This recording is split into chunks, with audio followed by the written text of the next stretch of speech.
ঘড়ি নিচ্ছ? নে না নে না নে নাও, এ চালু ঘড়ি তো। বিনুপুরের ঘড়ি মানে এক নম্বর ঘড়ি আছে। শেক্সপিয়ার রচনা বলি। কি হয়? আমি এসেছি, আমি দেখেছি, আমি জয় করেছি। এই সেই মেসির ঘড়ি। এই বন্ধুরা, আজকে এসেছি দক্ষিণ বিষ্ণুপুরের পৌষ সংক্রান্তি মেলায়, যেখানে মানে এই মেলায় না এলে বোঝাই যাবে না যে পৃথিবীতে এত রকমের জিনিস পাওয়া যায়। সেটাই মেলায় এলেই বোঝা যাবে। কিন্তু এত রকমের ভাঙাচোরা মেলার জিনিসপত্র রয়েছে, মানে নিজেও কনফিউজ যেখানে কি নেই ভাই। জুতো থেকে চণ্ডীপাঠ সব কিছু, বই থেকে শুরু করে হোম থিয়েটার, জাঁতি, কুড়ুল, কোদাল, কাস্তে সব পাওয়া যায় এই মেলাতে। যাদের বাড়ির সামগ্রী কিনতে চাচ্ছ, কোথাও না পেলে বিষ্ণুপুরের মেলায় চলে এসো। বিষ্ণুপুরের মেলা আজকের থেকে শুরু হয়েছে, এখনও চলবে কতদিন? এখনো 15 দিন চলবে। এখনও 15-20 দিন তো চলবেই।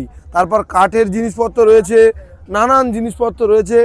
একটাই মেলায়, তার নাম হলো বিষ্ণুপুরের মেলা। বিষ্ণুপুরের পৌষ সংক্রান্তি গঙ্গাসাগরের মেলা।